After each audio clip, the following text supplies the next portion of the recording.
nambaye ibi bicabari ibi bikote mubona n'ibi bipantaro nkadodesha nkongera nkadodesha kandi nkora mfite perimi A category A na category B mfite na secondaire kandi ntuye ntanakodesha ariko Imana irabyemera ndakubitika ndasonza nambara ibikweto bizana amaga murabicama n'amaniga nimuze kwa Kristo Yesu Kristo ntago yakuraburiza amana. Birashoboka rero ko uyu mwaka turimo wa 2023 nawe waba urangiye uri mu gahinda uri mu mibabaro urakubita ibipfunzi hirya hino byaranze. Nababwiraga nti mwebwe muri muruno mwaka wa 2023 mwarakubititse mwaranoze imyaka ibaye 7 nta gisubizo nta gutabarwa. Ni mwihangane ibisubizo biraje ariko mu mesi bishura icyambere ni ugukiranuka kuko ubuzima bwiza dutegereje nubwo kuzajya mu bwami bw'Imana.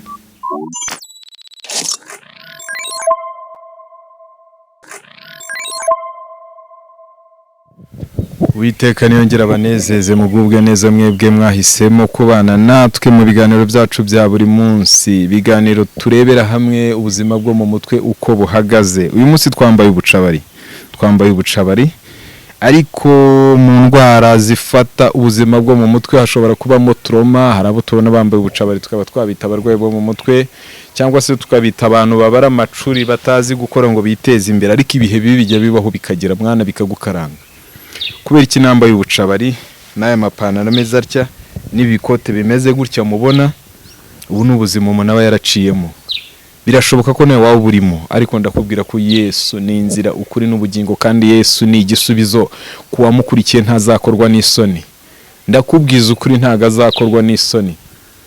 Ndashaka kubaha ku buhamya gatoya bw'ibihe naciyemo bigoye bikakaye nkakomeza nkasenga Imana. Imiryango yose yarakatiye yaramvuyeho, abavandimwe bose barakatiye baramvuyeho, nta muntu n'umwe unsigayeho, nta nshuti. Inshuti nayo insigaranye yari Yesu Kristo wenyine. Mwene Adamu akorerwamo na Satani angirira ishyari ankubita icyitwa ikirozi nyatsi. Abavanga nyatsi ntibaho, ibaho n'ukuri ibaho. Bisaba kumenya igihe urimo kugira umenye uko witwara. Nageze mu bihe by'inyatsi ntazi gusenga, ibihe by'amakuba, ibihe by'amagorwa nibyo byatumye menya Kristo. Ndasenga nshyize hamwe n'umugore wanjye, mbonereho no kumushimira uko yabanye nanjye ntiyantererana.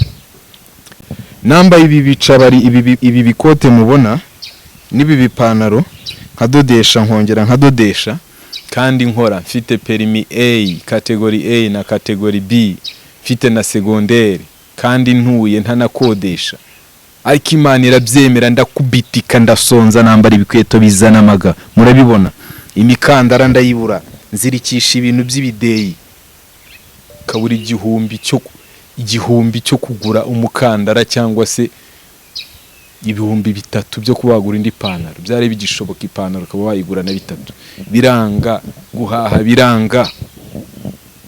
Ariko ndagira ngo nkumenyeshe ko mu bihe bikomeye niho ubona Kristo. Ndabyibuka byari mu mwaka wa 2019 usoza, byari bihe ninjiye mu gahe k'amakuba n'amagorwa, sinamenye igihe cyari cyo ninjira mu gihe cy'icura burindi, ngira kwiheba ngira kubabazwa, ngira ngo Imana yarantaye nibaza icyo nacumuye. Ariko byari umugambi mwiza. Mu ndiri y'abarozi niho naboneye Yesu Kristo, niho nakiri umwami Yesu Kristo, hamwakira nk'umwami n'umukiza wanjye kuko niwe mutabazi nabonye, niwe mwami udashobora kugutererana, niyo nshuti mubana kugeza no mu rupfu. Birashoboka ko we turi kuvugana waba wihebye, waba ugobo, waba ufite amadeni akangarikaye, umuntu aragenda akaguza inshuti zose agahetura, ukandika ngari nunapfa bazasome bakwishyurira amadeni, ukaba karyamyenda ukabura naho waca, na mitiweli kakunanira. Mbabwiza ukuri nayo iyo uyu mwaka nyishyuye ejo bundi mu kwa 10 kandi igihembwe cya mitiweli kirangira mu kwa 7. Niyo mpamvu nzahamya Kristo, nzavuga Yesu iteka n'iteka. Ntago nshobora, nta soni namba mfite zo kuvuga Yesu. Oya nta soni binteye, nta soni binteye. Umwami wanyitangiye ku musaraba kugira nzabone ubugingo bw'iteka ryose. Umwami wantabaye akankura mu madeni, umwami wantabaye akankura hinyatsi. Uwo nguwo ntago namuvaho. N'abavuga Satani barashishikaye baramaramaje, nanjye ndamaramaje. Nzavuga Yesu Kristo abajama n'amaniga nimuze kwa Kristo. Yesu Kristo ntago yakuraburiza amani. Birashoboka rero ko uyu mwaka turimo wa 2023 nawe waba urangiye uri mu gahinda, uri mu mibabaro, urakubita ibipfunsi hirya hino byaranze, akazi kararangiye, umugabo ntakafite, umugore ntakafite, uburwayi burinjira, umwe arakira hajya hundi, ukibaza ngo ni ibihe bihurimo. Biragusaba kumenya igihe urimo kugira umenye uko witwara. Buri kintu gifite igihe cyacyo cyagenewe. Hari igihe cyo gusonza, hari igihe cyo guhaga, hari igihe cyo kuririmba, hari igihe cyo kurira, hari igihe cyo gutanga, hari igihe cyo kwimana. Ibyo byose ni ibihe ducamo kandi bikatwigisha. Niba uri mu gihe cy'amakuba cyo gusonza, ihangane, acyira igihe. Gusa umwami Kristo aragukomeza umutima. Umwami Kristo ni umurengezi wacu, ntago ajya gutererana.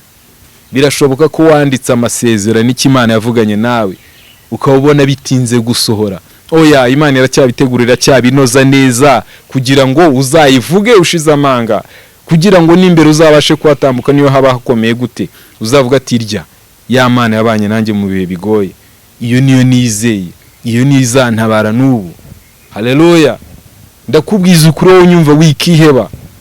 Nawe mu bihe by'amarira kuva mu 2019 mu kwa karindwi ninjiye mu gahe kagoye, ibintu byose binshiraho, moto nari mfitira homba, ibyo nakoze byose reka da, polisi najya mu muhanda ajyana injuri mu muhanda ngiye nyine bakanyandikira.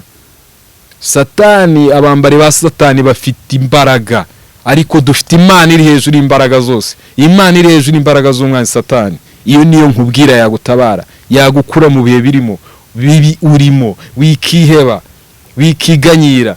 Gira umutima ukomeye uvuga ngo bw'umwami Yesu nkunda ndamahoro.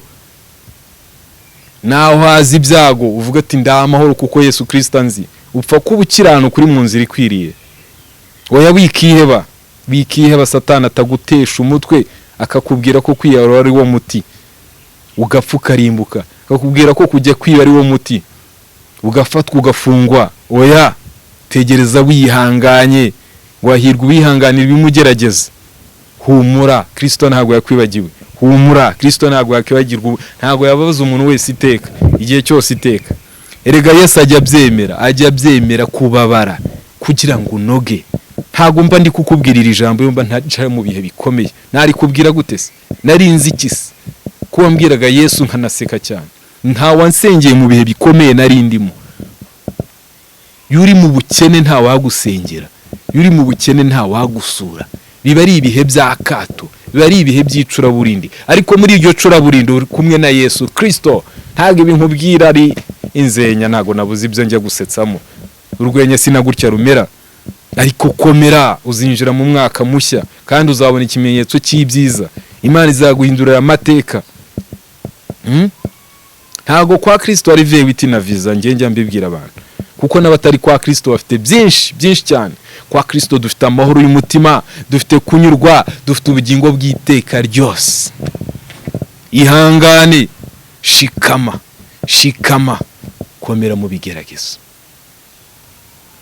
Nabaye ubuzima burangora cyane, burangora abarebera inyuma, ariko Kristo icyo mukundene ntago ajya duteza abantu. Abo kureba bagira ngo umeze neza uraryoshye, kandi warakubiswe waranoze. Nabaga hari ukubera Imana, ari ukubera Imana, najye sinarinze uko ndi kubaho. Mba mu madeni y'urudaca. Uzi kugenda ku kinyabiziga umwaka n'igice kidafite autorisation, kidafite assurance, kandi ugomba kugishakira amafaranga atunga umuryango, ukagishakira amafaranga yo kwishyura amadeni muri banke, ugashakira amafaranga yo kwishyura abandi bavandimwe cyangwa se inshuti zakugurije, nabibyo bikanga. Kugura silipa bikanga, kugura ipantaro bikanga. Icyo gihe kijya kibaho, ntago ari ukuri ikigwari. Komera, shikama, inyuma ariko hari ibyiza muvandi. Shikama ngiye uguhumuriza, kubera iki se mfite ino microphone iri kuguhumuriza. Nuko hari Imana igenda ikora, nuko hari imirimo y'amaboko y'Uwiteka tugenda tubona. Warunzi se warambonye, ariko ubundi kukubwira ngo komera. Niyo mpamvu naje nambaye ibifurumba, ntago ari byo natoraguye n'ibimenyetso, ni inkovu z'amateka, ariko Kristo akomore. inkovu z'ibihe, inkovu z'amateka maba kubihiye. Hari ibihe ugeramo bikakugora cyane ukayoberwa. Nawe unkurikiye wanezerewe uguwe neza, ntiwiyite intwari ko ushoboye, ntiwite kuzi gukora kurusha abandi. Iryo ni umugisha, ni amahirwe Imana ibayiguhaye, ni igihe Imana ibayigutije.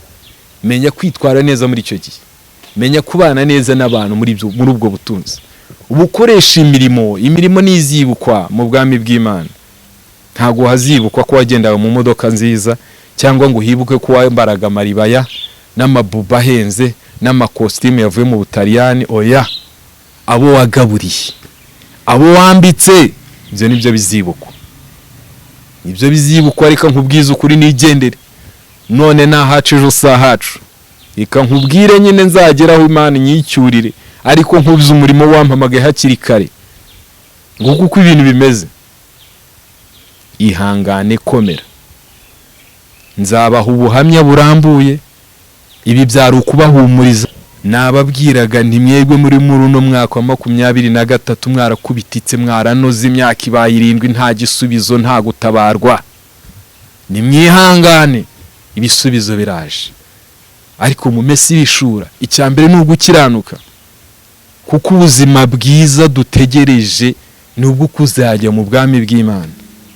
Wabona vebiti n'amapartema menshi, ariko ntubigendemo n'icyumweru ukava mu mubiri.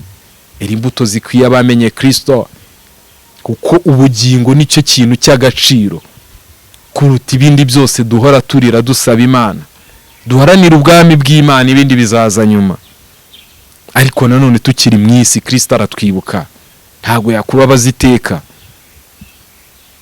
Hari igihe uzashima Imana dayimoni zezengeri, kuko Satani nawe agukubita umutego, Kristo akakuba hafi akakwegura, Satani akakwishima hejuru akagira ngo yatsinze. Ntago aba yatsinze. Ibintu amazi atararenga inkombe Kristo ntakora. Azi ibintu byayoberanye, bose batereye iyo bavuga ati uyu bye byararangiye, nta n'uwamutabara. Humura, komera. Nzabaha ubuhamya burambuye, nimwihangane. Mbifurije kwinjira mu mwaka wa 2024 mwese imitima yanyu yegereye Uwiteka umwami Imana. Urubyiruko rwacu rwuje indangagaciro, igihugu cyacu, imitima y'igihugu yose yegereye Uwiteka. Dushyize hamwe, turi mu mahoro, turi mu rukundo. Nimwihangane, nimukomere. Nzabaha ubuhamya burambuye. Aka kari agaciro kugira ngo ukomeze utagera kwiheba. Misiyo yacu ni ukwita ku buzima bwo mu mutwe, duharanira kubaho twishimye, kuko ni nawo umugambi w'Imana. Yaremeye umuntu kwishima, ntago yamuremeye kubabara. Iyi mibabara ya madeni, uburwayi, ubukene, izi ntambara, ni ibitero n'ibikangisho by'umwanzi Satani, kugira twitotombera Imana. Ariko Imana ni urukundo. Imana ntago ibere kutubabaza. Nimwihangane, nimukomere. Intego yacu ni kwita ku buzima bwo mu mutwe, duharanira kubaho twishimye, tugasuzugura ibibazo, tukabana mu mahoro, tutafite umwaga, tudafite umwiryane. Amahoro n'imigisha bya Nyagasani bane namwe. Ni Sam Started. Wowe wakoze subscribe, Imana iguha imigisha. Nawe utayikora kora subscribe, tujye tubana, twubaka umuryango wishimye, twite ku buzima bwo mu mutwe, tugabanya ipfu z'abiyahura n'abiyahuzi ibiyobyabwenge. Tuzasubira nakagaruka. Umwaka mushya wa 2024 uzabera wishya n'ihirwe, amahoro, imigisha gusa.